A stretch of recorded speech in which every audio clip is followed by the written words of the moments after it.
Hello दोस्तों, electrodynamics के third part में आप लोगों का स्वागत है। पिछले पार्ट में हम लोगों ने पढ़ा था vector summation of Coulomb's law. हम लोगों को पता है कि वेक्टर यानी कि क्या है।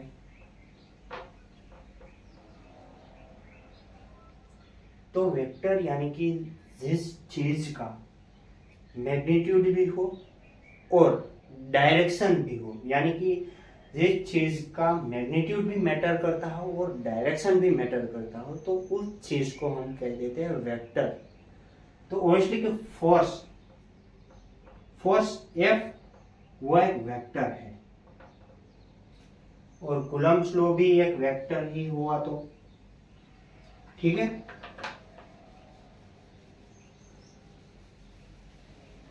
तो पिछले पार्ट में हम लोगों ने पढ़ा था vector summation of Coulomb's law. अभी हम पढ़ने वाले हैं फोर्स बिटवीन मल्टीपल चार्ज। ठीक है। अभी मान लीजिए कि यहाँ पर कोई प्लस चार्ज है जिसके ऊपर हम लोग कह देते क्यू चार्ज है। ठीक है। लेकिन ये एक अकेला चार्ज यहाँ पर नहीं है, इसके साथ साथ इसके कुछ दोस्त भी यहाँ पे है। Q1 जिसे Q2 कह देते हैं।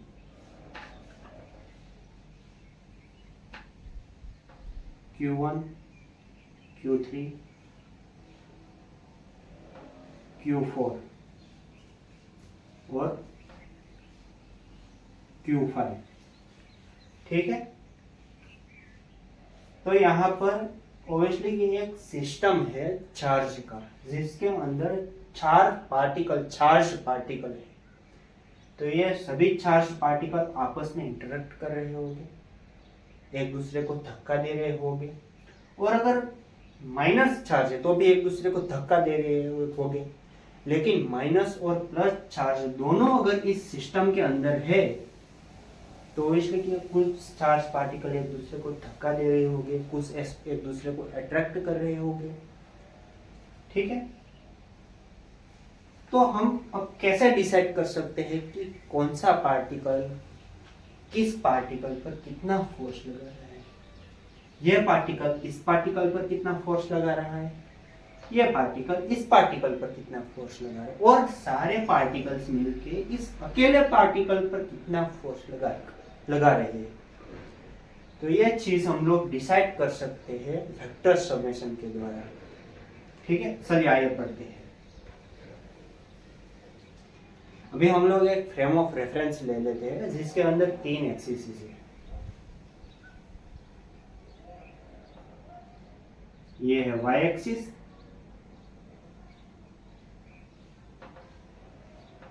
और ये है x एक्सिस।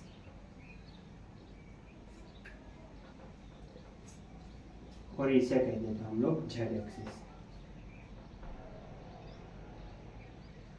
और ये है ओरिजिन, जहां पर खड़े होके हम सारा माजरा देख रहे हैं कि क्या चल रहा है।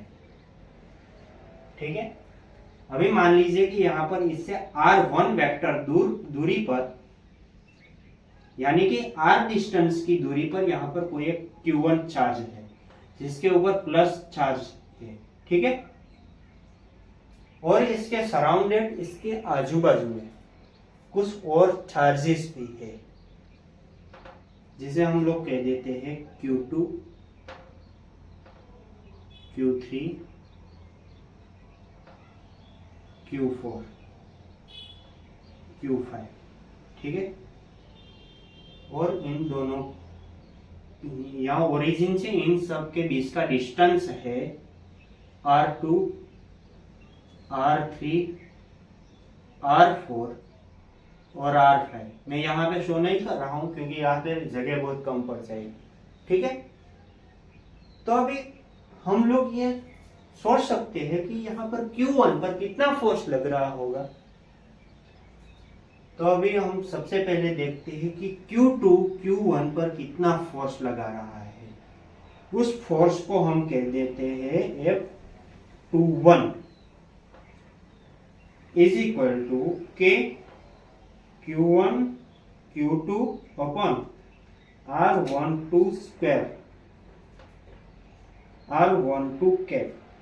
ठीक है। अभी R12 क्या है? तो सबसे पहले हम लोगों को पता है कि ओरिजिन से Q2 का डिस्टेंस है R2। तो फिर हम लोग यहाँ पर एक काम करते हैं, ट्रिगोनोमेट्रिक्स का एक रूल अप्लाई करते हैं जिसे हम लोग कह देते हैं rules of Pythagoras.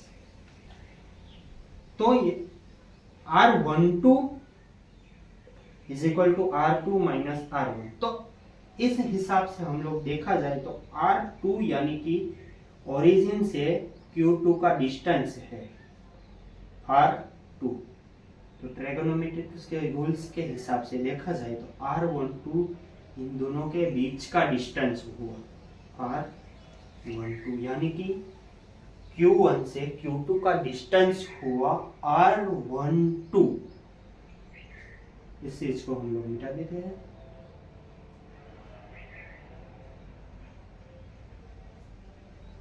R12 vector summation, vector algebra, अभी सब चीजें आपको पढ़ने में आने वाली है बीएससी के फर्स्ट ईयर में। और वेक्टर्स के बारे में तो आप लोगों को 12th से ही पता ही होगा।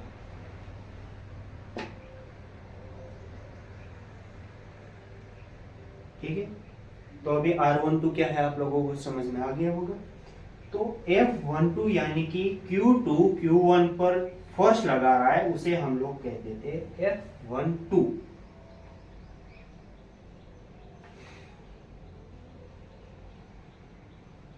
इस चीज को मिटा देते हैं, इसे हम लोग कह देते हैं equation number 1।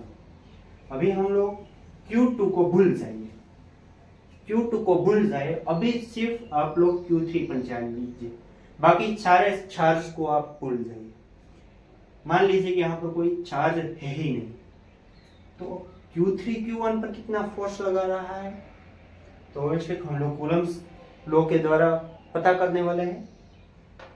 F31 is equal to K Q1 Q3 upon R12 square, sorry R13 square, R13 cap.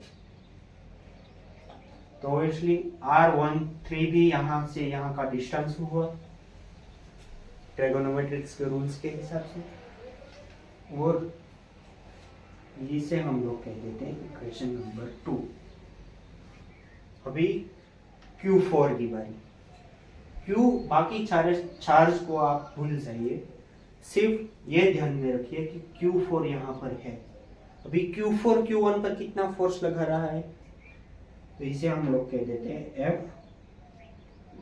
F41 equal to K Q1 Q4 upon R14 square R14 क्या, इसे हम लोग कह देते हैं इक्वेशन नंबर 3।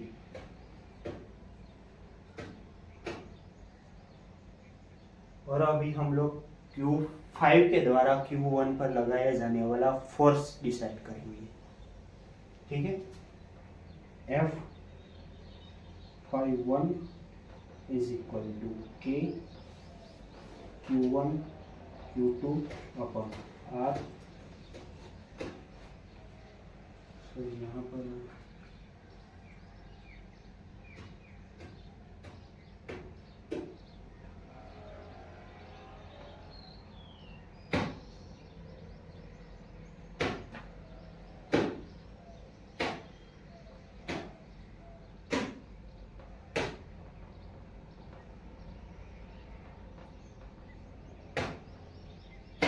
तो ये सारे फोर्सेस पर्टिकुलरली कोई एक चार्ज के द्वारा Q1 पर लगाया जाने वाला फोर्स है।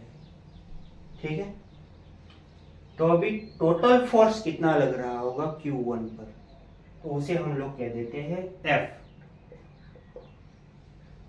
तो F यानी कि F21 plus F31 plus F41 plus F51, तो ये हो गया टोटल फोर्स Q1 पर लगने वाला। ठीक है, Q1 पर इतना फोर्स लगाया जा रहा है सारे चार्ज के द्वारा। समझ में आ गया सभी लोगों को? ठीक है, ये चीज मिटा देता हूं।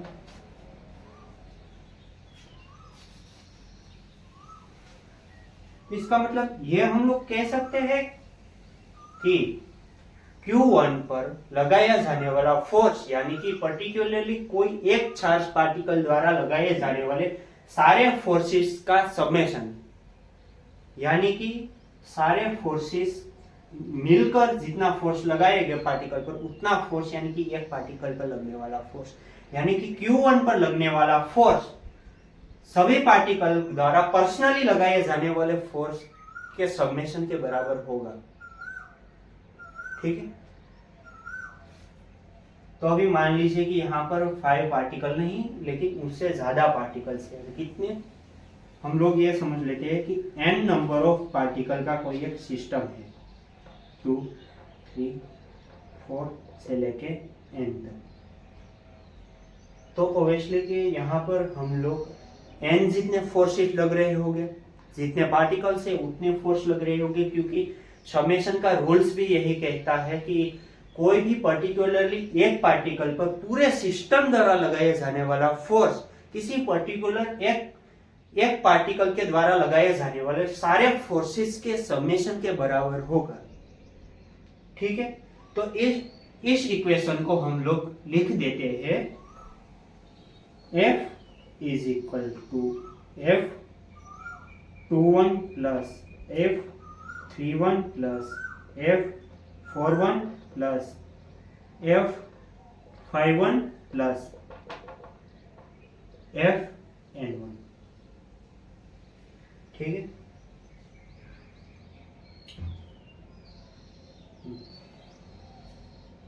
तो अभी हम लोग यहाँ पर एक काम करते हैं कि कूलम्ब्स लॉ के द्वारा डिसाइड करते हैं कि किस चीज पर कितना फोर्स लगाया जा रहा है। तो कूलम्ब्स लॉ के हिसाब से कूलम्ब्स लॉ अगर हम इस इक्वेशन में लगाए तो क्या होता है देखते हैं।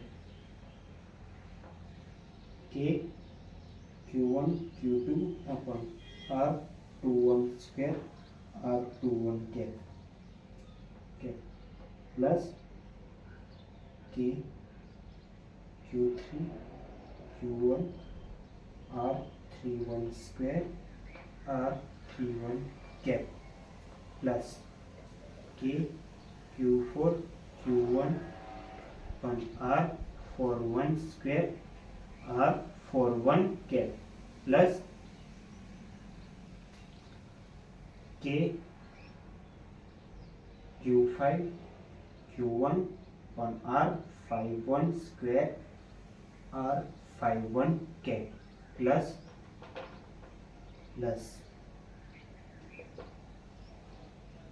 K Q1 Qn अपन Rn1 स्क्वायर Rn1 कैप। तो इन सभी चीजों में से हम लोग कॉमन निकाल लेते हैं। तो कॉमन एक K निकल रहा है, फिर Q1 निकल रहा है, बाकी सारी चीजें वेरिएबल्स है, n के हिसाब से वेरी होती है, यानी कि n बदलता जाएगा तो वो चीज भी वेरी होती जाएगी। ठीक है, Q2 R21 square R21 cap plus Q3 R31 square R31 cap plus Q4 R41 square R41 cap plus Q5 R51 square R51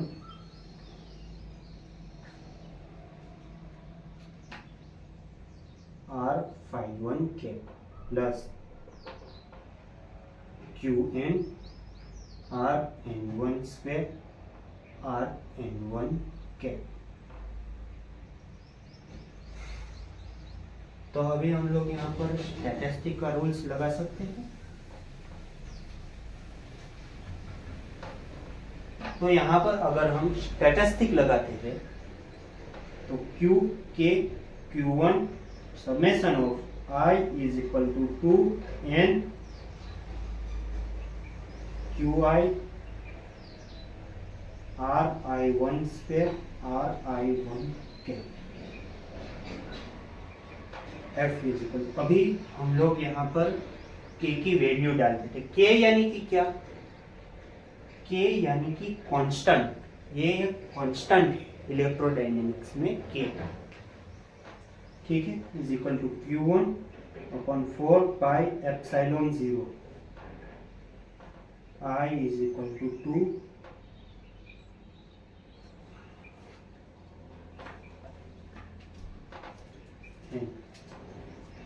QI 2 sorry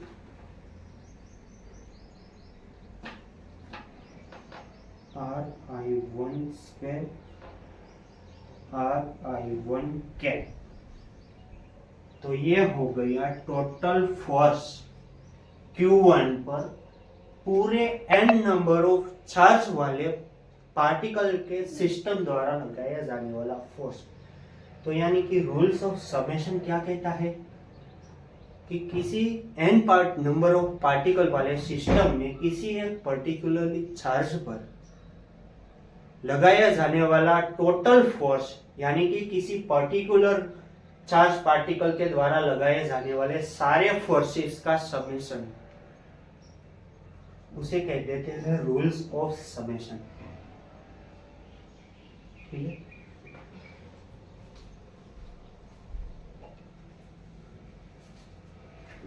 तो ये हो गया हमारा इक्वेशन नंबर 5।